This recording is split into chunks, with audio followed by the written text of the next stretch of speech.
अहम गलत करने के लिए सबसे पहली चीज़ हमारे दिमाग में होनी चाहिए कि प्रभु हम अपने आप को किसी काम के योग्य ना समझना, एकदम बलहीन समझना, प्रभु के आश्रित समझना। ये दिमाग में रखना, निरंतर प्रभु रखिए कि अब ये सच भी है जो महाराज हम जो नहीं कर पाते सब कुछ परमात्मा करते हैं। हम सिर्फ कर्ता भाव लेकर परेशान होते हैं। हमें लगता है कि हम ऐसा कर सकते हैं, हम अपनी चीज़ें बना नहीं, हम केवल बिगाड़ सकते हैं। तुम सो ना संवारन को, हम सो ना बिगाड़न को। हम सिर्फ बिगाड़ सकते हैं, बनाने वाला तो एक लौता वही सिर्फ है, और वही परम तत्व है। वही अहम गलत करेगा। जब ऐसा भाव आ जाएगा ना कि हम किसी योग्य नहीं प्रभु, फिर आप एकदम जो है निकाल के प्रभु की तरफ से रोगे ना, आर्त भाव से प्रभु के लिए रोगे आप, हे नाथ, हे कृपालु, हे करुणा निधान, हे भगवान, मैं आपका बच्चा हूँ, मुझे क्षमा करो। और मेरे अंदर जो भी अहम आ रहा है इस चीज़ों का, नाम जप का, चाहे भजन बल का, चाहे किसी भी थोड़ी बहुत जो हम भजन कर रहे हैं उसका जो आ रहा है, गलित करो इसको। इसको गलित करो प्रभु, अपने चरणों में लगाओ, निरंतर भजन करवाओ। जो सोचो, जो साधक महात्मा साधुजन जो निरंतर भजन कर रहे हैं वो रो रहे हैं, दिन भर के भजन नहीं हो रहा है, रोते हैं, मैंने देखा है। विनती करिए प्रभु से, विनती करते फिरते हैं सबसे, दूसरे संतों से, कि प्रभु कृपा करिए भजन में। और जब उसकी 24 घंटे निरंतर प्रभु के जो है एकदम सहचरी भाव में डूबे हुए एकदम ऐसे भाव में, और फिर रो रहे हैं भजन नहीं हो रहा, ऐसे तो कहने का हमारे तात्पर्य है प्रभु की अभिमान गलित होना पड़ेगा। प्रेम में, फिर प्रेम मार्ग में ये नहीं, भक्ति मार्ग में ये नहीं, प्रेम मार्ग में अभिमान रहेगा तो फिर आपका रो करता रहो, भगवान भी कहेंगे फिर कर लो, भगवान भी कहेंगे फिर कर लो अपना हिसाब। हम करेंगे, सोचो कहाँ तक अपने से उड़ोगे, कहाँ तक उड़ पाओगे। पर इसे गोद में बैठ जाओ, जैसे सीढ़ी से दौड़ना कहे किसी को, 5वीं मंजिल पे जाना है, आप सीढ़ी से दौड़ रहे हो, जैसे समझो सीढ़ी पे दौड़ो, और एक है कि लिफ्ट पकड़ लिया, 5 नंबर दबाया, फट से 5 फ्लैट पे पहुंच गए। तो कौन सा आसान है।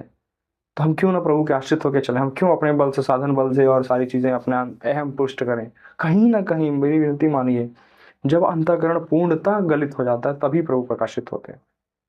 और फिर वो झांकी आने लगती है कि जो आप किसी से कह नहीं पाओगे। जो चीज हम कहते हैं बार बार कि जो अनुभव आप संसार में देख रहे हो है नहीं, जो प्रभु से प्रेम करता है उसके अंदर जरा भी अहम नहीं। किस बात का अहम करें, ये नश्वर शरीर, पांच भौतिक शरीर, इसका इसका इसका घमंड करें या इसका अहम करें, ये किस चीज का। हम क्या कर सकते हैं, कितना साधन कर सकते हैं, कितना भजन कर रहे हैं हम, किस बात का हमें अहम हो जाए। ये समझिए बैठ के, अगर थोड़ा बहुत आ रहा है कि हम थोड़ा बहुत भजनानंदी हैं, तो फिर और महात्मा संत जनों को देखना चाहिए और ऊपर देखना चाहिए, ताकि हमें लगे कि नहीं हमारे अंदर अभी और कमी है, हमें और भजन चाहिए। भजन की प्यास कभी नहीं मिटनी चाहिए।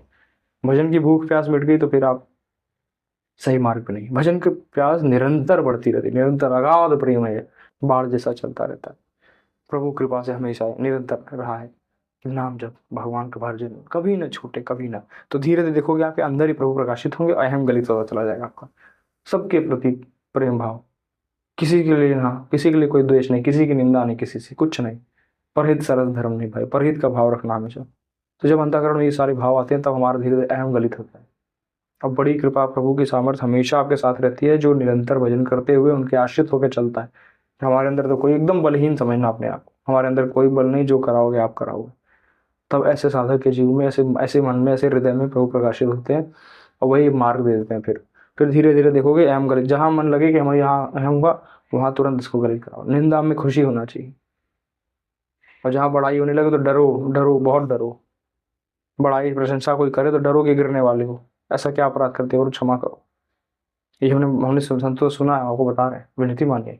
गलित होगा हमारा अभिमान तभी जब हम भगवान की पूर्णता आश्रित हो जाएंगे कि अब जो मंगल विधान करोगे आप ही करोगे, हमारे बस का कुछ नहीं है। अपने आप को किसी योग्य ना समझना, सब उनके भरोसे से करना, उनका पूर्णता आश्रित हो जाना। पूर्ण, जैसे बच्चा छोटा माँ के भरोसे होता है, उसको चिंता नहीं है कि माँ कहीं जा रही है तो मेरा सामान रखेगी नहीं रखेगी। वो स्वयं सब रखती है, इसका कहीं काजल ना छूट जाए, इसका कहीं दूध का बोतल ना छूट जाए, सारी व्यवस्था जैसे सांसारिक में होता है वैसे ही ठीक भगवान करने लगते हैं। फिर योगेशम वहां में हम कहते हैं ना, तो सब कुछ करते हैं, सब कुछ। मूकम करोति वाचालम पंगुम लंघयेत गिरिम, सब कुछ मेरे प्रभु करते हैं। जब आप छोड़ते हो तब, अपने से गाड़ी चलाओ तो फिर चलाओ गाड़ी, या उनके हाथ में दे दो कि अब आप चलाओ। तो फिर अहम भी नहीं रहेगा कि हमें कुछ आता है, हम तो प्रभु के भरोसे चलते हैं, हमें तो कुछ आता जाता नहीं। तो फिर अहम भी हमारा गलित हुआ, भजन भी खूब कृपा से हो रहा है, साधन लिफ्ट में बैठ के प्रभु के पास पहुंच जाएंगे। विनती मानिए। हर हर महादेव।